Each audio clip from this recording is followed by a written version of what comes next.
ambao wanahitaji mishahara. Zile nyumba wanazokaa zinalipiwa kodi. Je, mtu peke yake ana uwezo kutoa milioni 2 na kazi hana, au hata kama na kazi ya kuwahudumia wale watoto wote? Na nyie ambao mnapeleka watoto wenu kule wakawalee, mnashindwa hata kujitahidi kwenda kuwasapoti. Na bado wapo wengine bado wanawaombea hifadhi watoto wao. Na wakati wale kwanza walioko pale, maisha wanaoisha sio maisha ambayo halisi, sio maisha yanayoridhisha. Wasapotini watu wa Mungu. Kama una uwezo wako ni kununua vitu, pesa, kawasaidieni. Kuna wakati matumizi hayahitaji vitu mnavyopeleka. Kuna wakati wanahitaji pesa ili walipe kodi, ni pesa. Ili wale walimu, wale wafanyakazi wa usafi, wa kufua, wa nini, wa kuwalisha watoto, wa nini. Yani ni hela. Kwa hiyo hawawezi pia wakatoa vile vitu ambavyo mnavyovipeleka kule waviuze. Najua mna midomo. Hiyo midomo mtaanza kusema. Tunawapelekea vitu wanauza. Afanyaje? Wafukuzwe? Kodi imeisha. Na yeye hawezi kuwaombeni. Ili sio sawa la kulitolea jamani. Kama jamii, kama kanisa, tuwakumbukeni wasiojiweza. Nazungumza haya kwa sababu kuna mali ninayoshuhudia. Na usifanye kitu kwa ajili watu wakuone. Wapo watu ambao wanawasaidia watoto yatima. Wapo watu ambao wanawasaidia watu wasiojiweza. Wanatangaza mitandaoni wakijisifu. Mtu wa Mungu, usijisifu.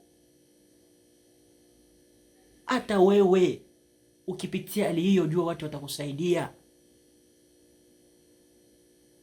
Ibada au sadaka, maandiko yanasema unapotoa katika mkono wa kushoto, wa kulia, mkono wa kushoto hautaki ujue. Usishirikishe mkono wa kushoto. Usijivune, usijisifu, na usiende kutoa wala usiende kuwasaidia ili watu wakuone kwa uliwasaidia. Haleluya. Fanya kwa ajili ya Mungu wako.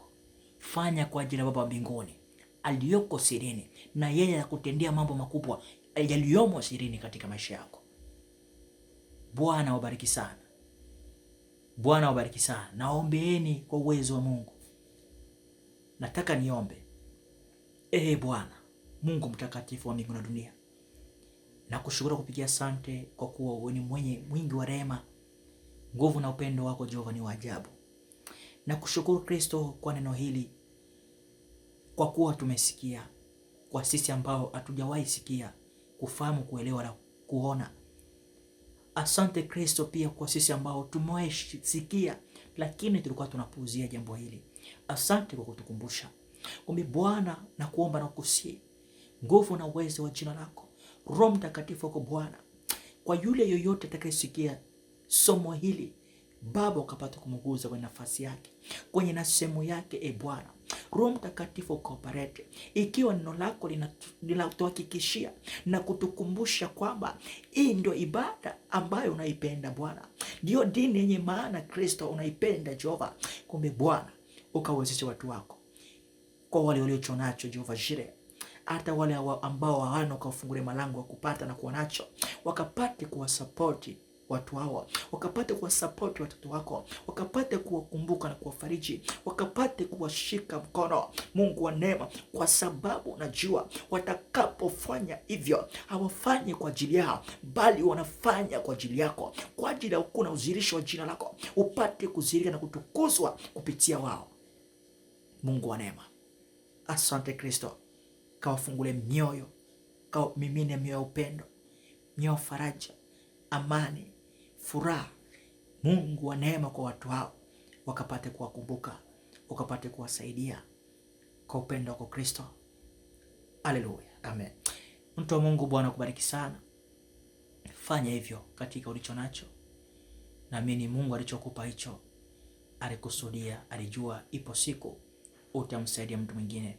Kwa hiyo Mungu kupa ulicho nacho hajakosea, kwa sababu alijua ulicho nacho ipo siku kitamsaidia mtu mwingine, ipo siku atamsogeza mtu mwingine mbele yako, pembeni yako, ili jina la Kristo, jina la Mungu lipate kuziika na kutukuzwa kupitia wewe, kwa lile utakalofanya waseme Mungu ametenda, au Mungu ni Bwana. Kwa hiyo Bwana wabariki sana. Bwana wabariki sana.